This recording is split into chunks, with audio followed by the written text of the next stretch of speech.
அனைவருக்கும் வணக்கம்.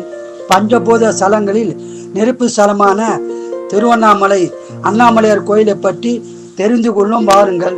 இக்கோயிலானது பல்லாயிரம் ஆண்டுகள் பழமையான கோயிலாகும்.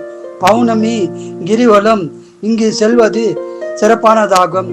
மேலும் நினைத்தாலே முக்தி தரும் ஸ்தலமாகும் திருவண்ணாமலை.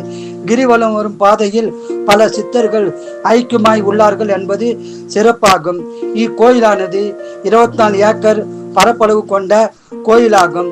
கடன் பிரச்சனை தீர செவ்வாய்க்கிழமை கிரிவலம் செல்வதால் கடன் பிரச்சனைகள் தீரும் என்பது பக்தர்களின் நம்பிக்கையாக உள்ளது. கிரிவல பாதை 14 கிலோமீட்டர் தூரமானதாகும். இக்கோயில் 9 கோபுரங்கள் உள்ளது.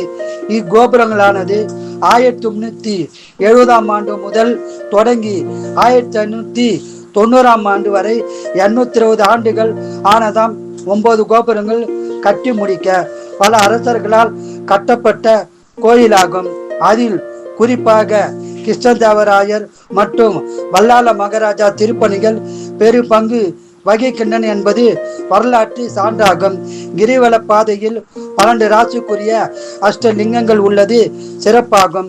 பிரம்மாவும் விஷ்ணுவும் யார் பெரியவர் என்ற போற்றி வந்த போது சிவபெருமான் அடிமுடி காண முயன்று முடியவில்லை என்பது புராண கதையாகும். சிவபெருமான் நெருப்பு மலையாக தோன்றினாராம். மலையே சிவபெருமானாக உள்ளார் என்பது சிறப்பாகும். இந்த மலையில் காந்த சக்தி உள்ளதாக அறிஞர்கள் கூறுகிறார்கள்.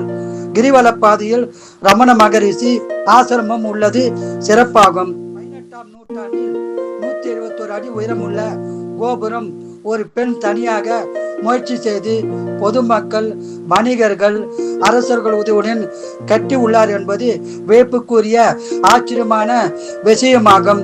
அவர் பெயர் அருள்மொழி என்கிற அம்மணி அம்பாள் என்று கூறுகிறார்கள். இக்கோயில் அம்பாள் பெயர் உண்ணாமலை அம்பாள். ஸ்தலவிருட்சம் மகள மரம். கார்த்திகை மாதம் தீப திருவிழா 10 நாட்கள் சிறப்பாக கொண்டாடப்படுகிறது. ஊரே அமக்கலமாக இருக்கும். எனவே நீங்கள் திருவண்ணாமலை சென்று அண்ணாமலையாரையும் உண்ணாமலை தாயாரையும் தரிசனம் செய்து வாழ்வில் வளம் பெறுவோம். வாழ்க வளமுடன், நீங்கள் நலமுடன்.